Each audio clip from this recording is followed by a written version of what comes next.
नमस्कार विद्यार्थियों। अनिवार्य हिंदी की कक्षा में आप सभी का हार्दिक स्वागत है। जैसा कि हम पूर्व में चर्चा कर चुके हैं, गद्य भाग का जो पाठ है अदम्य जीवन, और जिसके लेखक है प्रसिद्ध गद्यकार, प्रसिद्ध रिपोर्टाज लेखक रांगे राघव, उनका जो पाठ है अदम्य जीवन, उस पर आज हमें चर्चा करनी है। पूर्व की चर्चा में हम रांगे राघव के व्यक्तित्व, कृतित्व, जीवन परिचय आदि के बारे में विचार कर चुके हैं। इस चर्चा में हम जो हमारे पाठ्यक्रम में उनका रिपोर्टाज है अदम्य जीवन, इस रिपोर्टाज का मूल संदेश, मूल भाव और विषय वस्तु क्या है, इसके बारे में हम विचार करेंगे। तदुपरांत हम इस चर्चा में इस रिपोर्टाज का पठन करेंगे, पाठ करेंगे, पढ़ेंगे और इसको निरंतर विश्लेषित करते जाएंगे। हमने योजनानुसार इस पूरे पाठ को, रिपोर्टाज को 3 भागों में विभाजित किया है, क्योंकि बड़ा होने के कारण कि 20-25 मिनट में हमारी एक चर्चा खत्म हो जाए। तो सबसे पहले हम आज इस पाठ की जो चर्चा है वह शुरुआत करते हैं कि इस पाठ में अदम्य जीवन में आखिर चित्रण किसका है। इसमें रांगे राघव ने उस आपदा का चित्रण किया है, उस अकाल का, उस महामारी का चित्रण किया है जो सन 1942 के आसपास, 42-43 के आसपास, जिस समय भारत पराधीन था और सारी शासन व्यवस्था अंग्रेज़ों के हाथ में थी। उस समय बंगाल में बहुत भयंकर अकाल पड़ा था, बड़ी आपदा थी, बड़ी महामारी में बदल गया था वह अकाल। उसका चित्रण लेखक ने किया है। लेखक अपने एक मंडली के साथ वहाँ पर जाते हैं और वहाँ का आंखों देखा वर्णन करते हैं। वहाँ के आंखों देखा जो वर्णन उन्होंने किया है वह बड़ा ही मार्मिक और हृदय विदारक है। वहाँ के लोगों के दुख और दर्द को बयान करने वाली है। मौत का साया जो वहाँ पर छाया हुआ था उसका वर्णन किया है लेकिन लेखक इस चर्चा में जो सबसे बड़ी बात कहते हैं कि ये जो महामारी है, ये जो अकाल है, अकाल तो प्राकृतिक आपदा हो सकती है, लेकिन ये प्राकृतिक आपदा धीरे धीरे शासन व्यवस्था की मक्कारी के कारण, अत्याचारों के कारण और शोषण के कारण मानव निर्मित आपदा में परिवर्तित हो गई थी। किसी भी प्रकार की शासन की तरफ से कोई सहायता नहीं, बल्कि एक लूट का भाव शासन व्यवस्था का वहाँ पर था। इसी का चित्रण उन्होंने यहाँ पर किया है। तो हम चलते हैं, इस पर विचार करते हैं कि तूफानों के बीच, ये जो रिपोर्टाज है अदम्य जीवन, यह उनका एक रिपोर्टाज संग्रह है तूफानों के बीच, जो कि लगभग 1946 में प्रकाशित हुआ था, उसमें संकलित है। तूफानों के बीच बंगाल के अकाल के विषय में लिखे हुए रिपोर्टाजों का संग्रह है। 1942-44 के दौरान पड़े इस अकाल में लाखों लोग भूखमरी की वजह से मारे गए थे। इस रिपोर्टाज संग्रह का प्रकाशन पहली बार 1946 में हुआ। बंगाल के इसी अकाल से प्रभावित होकर प्रसिद्ध अर्थशास्त्री प्रोफेसर अमर्त्य सेन ने अर्थशास्त्र को सामाजिक कल्याण से जोड़कर देखने का सिद्धांत प्रस्तुत किया, जिस पर उन्होंने नोबेल पुरस्कार भी प्राप्त किया। बंगाल के भीषण अकाल में आगरा से प्रगतिशील लेखक संघ के तत्वावधान में डॉक्टर कुंठे के नेतृत्व में डॉक्टरों का एक दल पूर्वी बंगाल में भेजा गया था। रांगे राघव की उम्र उस समय 19 वर्ष की थी और वे विद्यार्थी ही थे। वे इस दल के साथ रिपोर्टर की हैसियत से भेजे गए थे। पूर्वी बंगाल में भयानक विनाश का जो दृश्य उन्होंने देखा, उसे उन्होंने बहुत संवेदनशील ढंग से तूफानों के बीच के रिपोर्टाजों में अंकित किया है। अदम्य जीवन नामक रिपोर्टाज जो आपके पाठ्यक्रम में शामिल है, इसी पुस्तक से लिया गया है, अर्थात तूफानों के बीच से लिया गया है। इस रिपोर्टाज की सबसे महत्वपूर्ण बात यह है कि लेखक के आगे इस बात को लेकर कोई भ्रम नहीं है। लेखक के मन में इस बात को किसी तरह का कोई भ्रम नहीं है कि ये अकाल प्राकृतिक आपदा नहीं था, अर्थात ये जो आपदा थी ये प्राकृतिक आपदा थी, ऐसा लेखक नहीं मानता था। बिल्कुल स्पष्ट मान्यता थी कि ये आपदा प्राकृतिक नहीं है, साम्राज्यवादी उत्पीड़न का एक हिस्सा था। बंगाल की इसी भूखमरी को वे इस देश की परतंत्रता से जोड़कर देखते हैं। जनता की महान शक्ति और नए साहस पर उन्हें गहरा विश्वास था और इसीलिए इस रिपोर्टाज का जो शीर्षक है वह है अदम्य जीवन, जो कुचले नहीं कुचल सकता। जिस प्रकार से दूब होती है, उसे बार बार काटा जाता है, कुचला जाता है, लेकिन फिर भी वह वापस उठ खड़ी होती है, उसी प्रकार से भारत के अंदर भी गहरा आत्मविश्वास है, बंगाल की भूमि में भी गहरा आत्मविश्वास है। यही इस रिपोर्टाज की महत्वपूर्ण विशेषता है। जनता की महान शक्ति और नए विश्वास पर उन्हें गहरा विश्वास है। औपनिवेशिक शक्तियों ने बंगाल का बार बार शोषण किया, लेकिन वे जनता के साहस और विश्वास को तोड़ने में नाकामयाब रहे। बंगाल के लोगों में प्रतिरोध की क्षमता अधिक थी, उनमें अपनी धरती के प्रति गहरा लगाव था, इसीलिए वे बड़े से बड़े कष्टों को झेल जाने की क्षमता रखते हैं। व्यवस्था की अमानवीयता के कारण एक पूरा प्रदेश कृत्रिम अकाल की चपेट में आ गया था। उस साम्राज्यवादी ताकत के सामने अकाल एक प्रकार से उसी का सृजन था और उसकी चपेट में पूरा बंगाल आ गया था। इस रिपोर्टाज का सबसे महत्व लेखक की अदम्य मानवीय शक्ति में आस्था है और इसीलिए इसका शीर्षक अदम्य जीवन है। लेखक का विश्वास है कि ठीक है, साम्राज्यवादी शक्तियों के पास ताकत है, तो भारत की जनता के पास, बंगाल की जनता के पास आत्मविश्वास है और वो उसी आत्मविश्वास के बल पर न केवल इस साम्राज्यवादी शक्ति को कुचलेगी, बल्कि उसे वो यहाँ से भी हटाएगी और इस अकाल की मार से भी कहीं जो पार पा लेगी। जैसा कि कहा जा चुका है कि इस पाठ्यक्रम में तूफानों के बीच का अदम्य जीवन रिपोर्टाज शामिल है। जैसा कि विदित है कि रिपोर्टर के रूप में लेखक चिकित्सक दल के साथ पूर्वी बंगाल के अकाल का जायजा लेने के लिए गया था। प्रारंभ में लेखक अकाल से ग्रसित बंगाल की प्रकृति का वर्णन करता है। इस रिपोर्टाज के अंदर वो सबसे पहले बंगाल की प्रकृति का वर्णन करता है, फिर गांव की वीरानी का। दोनों चीज़ों की टकराहट एक बड़ी नाटकीय स्थिति पैदा करती है। पुनः लेखक तूफान की चपेट में आए लोगों की गरीबी और बेबसी का मार्मिक चित्रण प्रस्तुत करता है। वहाँ के लोगों में इस गरीबी में भी कितनी भावनापूर्ण आत्मीयता है, इस बिंदु को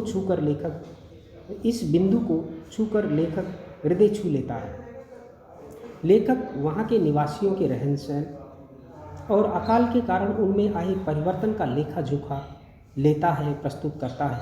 मृत्यु के बार बार प्रतिघात ने यहाँ के मनुष्यों को कितना जड़ और संवेदनहीन बना दिया है, इसको बहुत गहराई से लेखक ने महसूस किया है। सत्ता से जुड़ी ताकतें किस तरह राहत के लिए आए धन माल को, यानी कि खाद्य सामग्री को बीच में ही हड़प जाती है।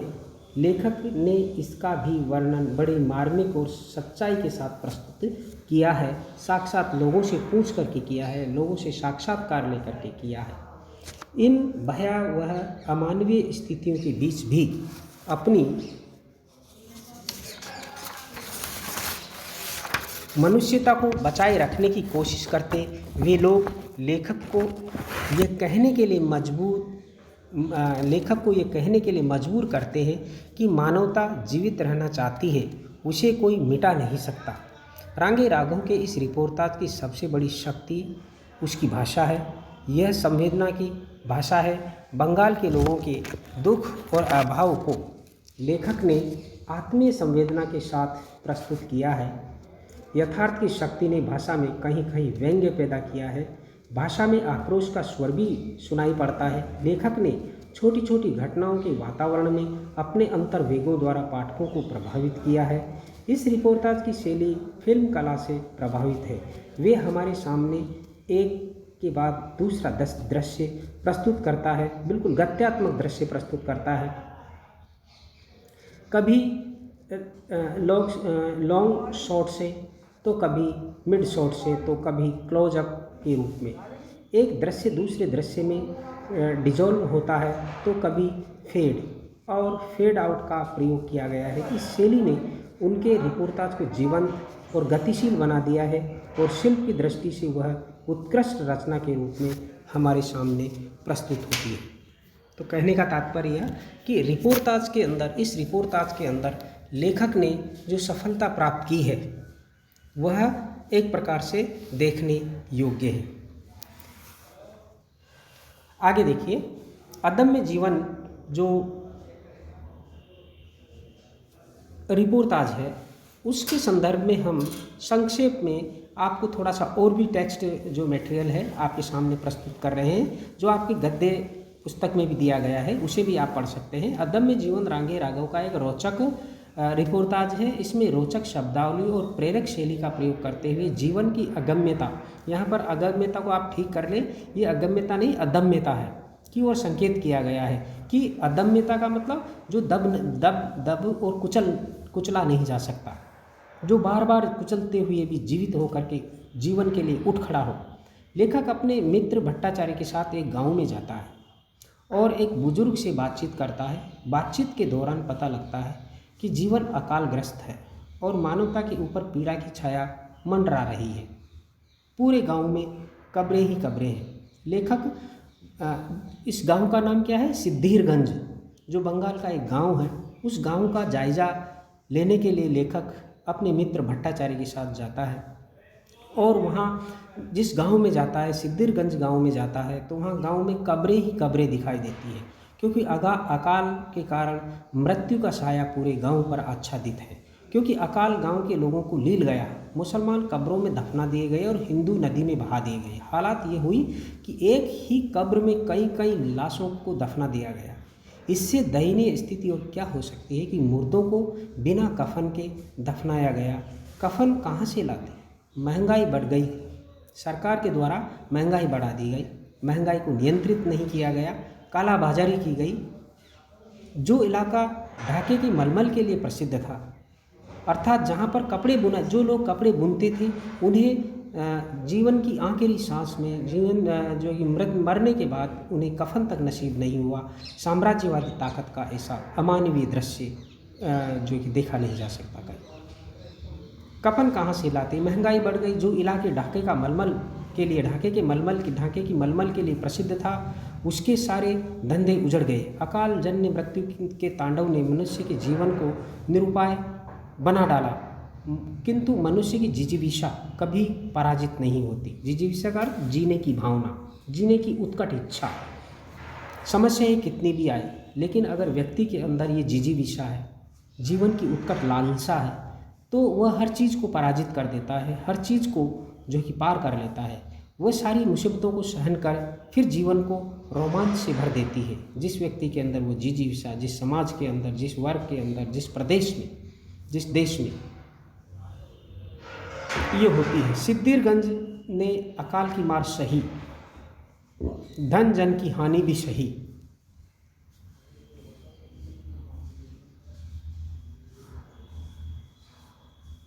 किंतु जीवन की जो जिजीविषा है वो खत्म नहीं हुई, फिर जीवन को रोमांच से भर देती है। सिद्धिरगंज ने अकाल की मार सही, जन धन की हानि भी सही, पर जो रह गए उनमें भाईचारा था, परस्पर सहयोग है और जीवन को नए सिरे से जीवन का हौसला है। यही है जीवन का यही है मनुष्य का अदम्य जीवन। जो लेखक ने इस रिपोर्टाज का जो शीर्षक रखा है वो यहाँ पर उसको स्पष्ट करते हैं कि जो लेखक सिद्धिरगंज में लोगों के अंदर भाईचारा देखता है, परस्पर सहयोग देखता है और निराशा के स्थान पर जीवन को जीने की जो लालसा देखता है, जो एक उमंग देखता है, वह जो कि लेखक को आश्चर्यचकित किए बिना नहीं रहती।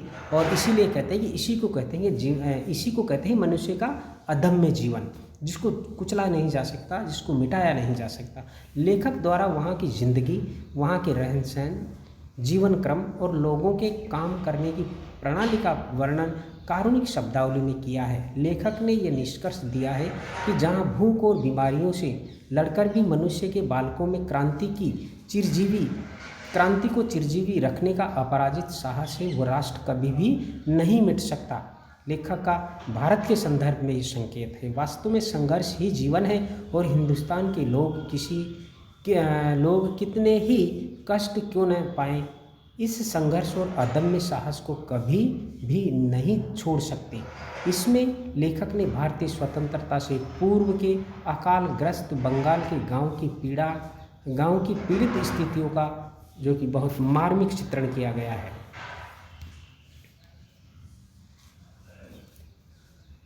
तो शुरू करते हैं। अदम्य जीवन, जिसके लेखक रांगे राघव है और जिसके अंदर ये बताया गया है कि साम्राज्यवादी ताकतों ने कृत्रिम रूप से पूरे बंगाल प्रदेश को अकाल के तांडव में तब्दील कर दिया। और लेखक अपने मित्र भट्टाचार्य के साथ जो दल बंगाल का जायज़ा लेने के लिए आगरा से रवाना हुआ था, बंगाल के गांव सिद्धिरगंज में पहुंचते हैं और वहां की स्थितियों का यथार्थ वर्णन करते हैं। तो चलिए शुरुआत करते हैं हम इस रिपोर्टाज की। लेखक कहता है, हम पगडंडियों में बढ़ते जा रहे थे। सूर्य आकाश में चमकने लगा था। कहीं कहीं कोई किसान किसी पेड़ की छाया में बैठा दिख पड़ता था। सर्वत्र नीरवता छाई हुई थी, इनकी सुनसान छाया हुआ था।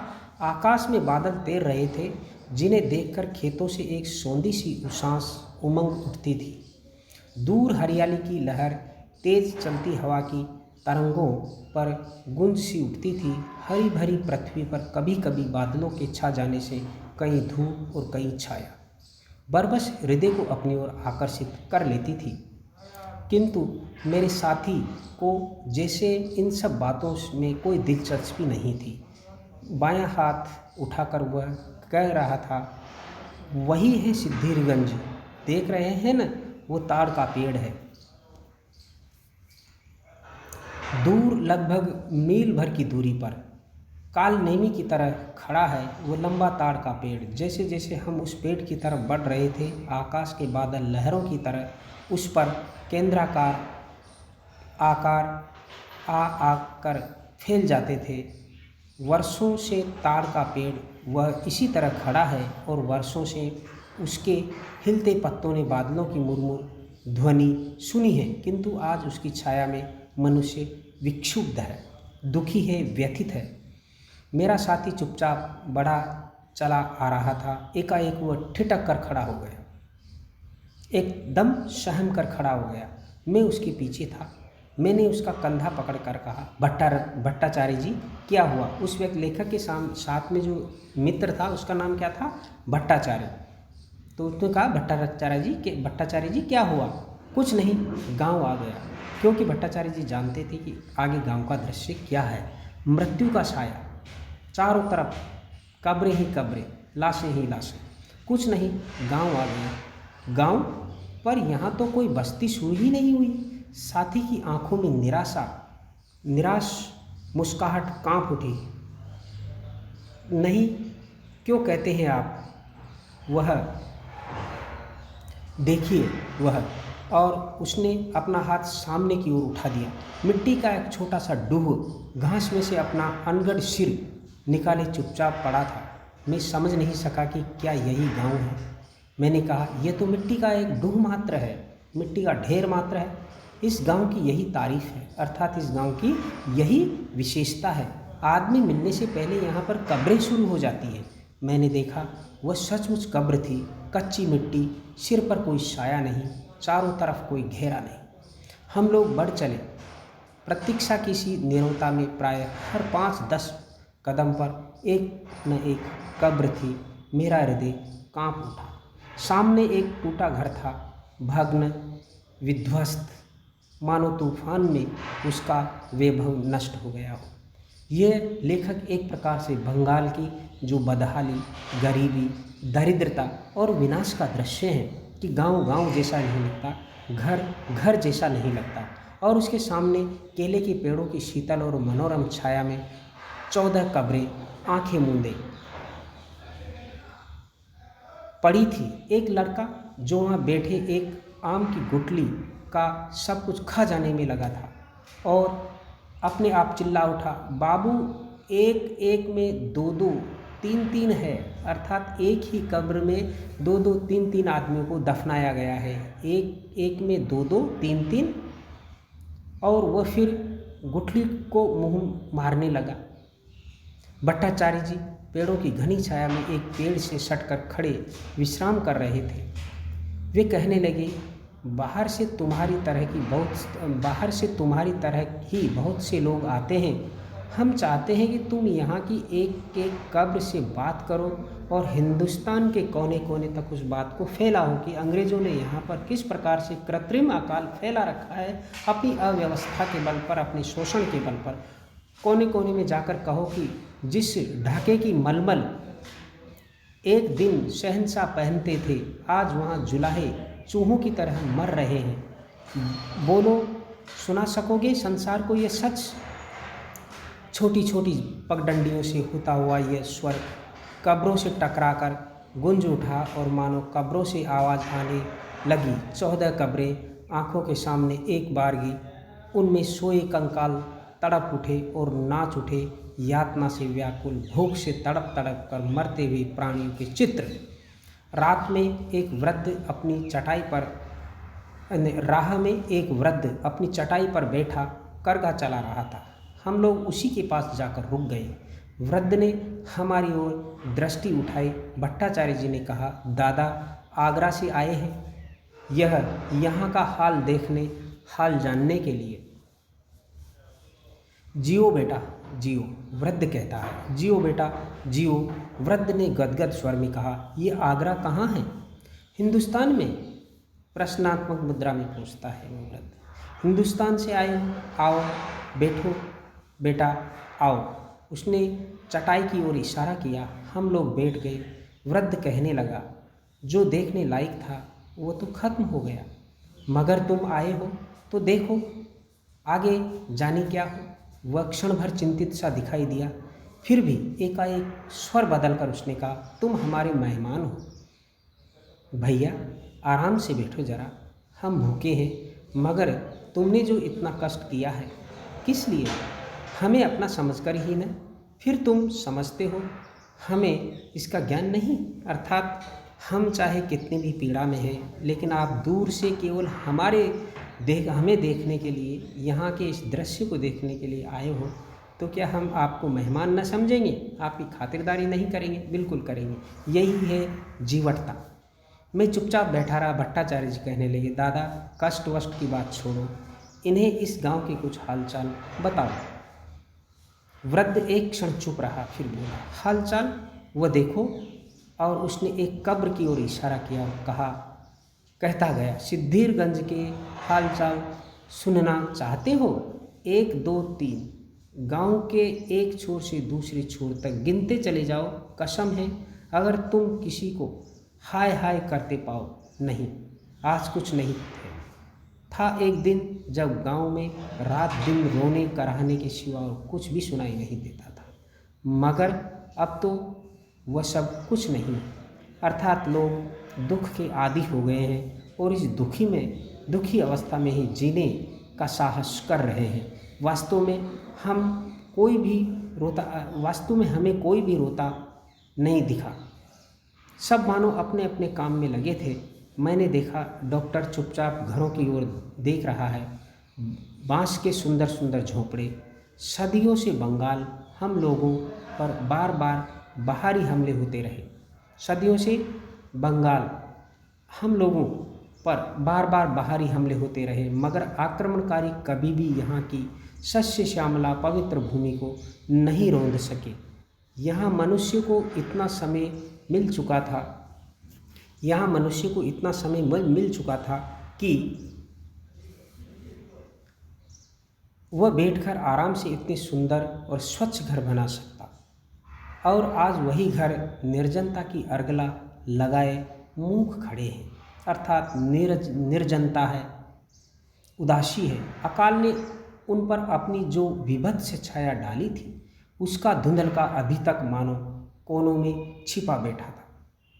मैं देख रहा था, जिनके शरीर में केवल हड्डियां ही शेष थी, आज भी उनमें जीवन की जीवित रहने का साहस था। अकाल आया, बीमारी आई, और फिर दूसरे अकाल की गहरी आंधी भी क्षितिज पर सिर उठाने लगी है, किंतु अविचल है। यह बंगाल है, वो अविचल है, वो विचलित नहीं हुआ है। अभी उसमें जीवन की लालसा है, जीवन की लालसा है। किस लिए? इसलिए न कि यह जनता किसी से भी दब नहीं सकती। एक दिन विजेताओं ने इन्हें कुचला था, आज भी मनुष्य का स्वार्थ, भीषण व्यापार इन्हें निचोड़ रहा है। कहने का तात्पर्य यह कि जो अकाल पड़ा है, अकाल का आना प्राकृतिक घटना हो सकती है, लेकिन उस अकाल को दुगुना तिगुना कई गुना बढ़ा देने वाली यहाँ की साम्राज्यवादी ताकतें थी, औपनिवेशिक ताकतें थी, व्यापारिक ताकतें थी, जो बंगाल में किसी भी तरह की राहत सामग्री, राहत का कार्य नहीं कर सका। इसलिए लेखक ने लिखा है कि एक दिन विजेताओं ने इन्हें कुचला था, आज भी मनुष्य का स्वार्थ, भीषण व्यापार इन्हें निचोड़ रहा है, किंतु यह तो अभी तक अदम्य है, अजेय है। फिर भी बंगाल को कोई मिटा नहीं सका, क्योंकि वह अदम्य है, अजेय है, उसको कोई जीत नहीं सकता। बूढ़ा फिर कहने लगा। अब के उसका स्वर दृढ़ था। गाँव में आज घरों पर किसी अब के उस वृद्ध का स्वर में दृढ़ता थी। इस गांव में आज घरों पर किसकी दृष्टि ठहरेगी भैया? इधर देखो, वे जो छाया में सो रही है चुपचाप, वे मिट्टी की कच्ची कब्रें गिनकर देख लो, अगर 500 से कम दिखाई पड़े, और एक एक में एक से एक ही आदमी दफनाया गया हो, यह भी कोई ज़रूरी बात नहीं है। अर्थात एक ही कब्र में कई 2-2, 3-3 लोगों को दफनाया गया है। यह है हम मुसलमानों की बात, क्योंकि वहाँ पर मुसलमान भी रहते थे, हिंदू भी रहते थे। और अगर तुम सुनना चाहते हो कि हिंदू क्यों नहीं मरे, तो जाकर शीतलखा की धारा से पूछो, नदी का नाम है शीतलखा, कि उसकी धारा से पूछो कि तू सिद्धिरगंज के सैकड़ों किसानों को बहा ले गई। कहने का तात्पर्य यह है कि जो हिंदू थे उनको नदी में बहा दिया गया, अकाल की मार से मर गए, और उन मुसलमानों को कब्र में दफना दिया गया, और जो हिंदू थे उनको नदी में, पानी में, जल में बहा दिया गया। उनका सही ढंग से अंतिम संस्कार भी नहीं हुआ, जिनकी हड्डियां तक का आज पता नहीं। ठीक है, इस पाठ की जो पहली चर्चा है, पहला पठन है, वो यहाँ पर ख़त्म होता है। अगली चर्चा निबंध का जो शेष भाग है उसमें हम करेंगे। धन्यवाद।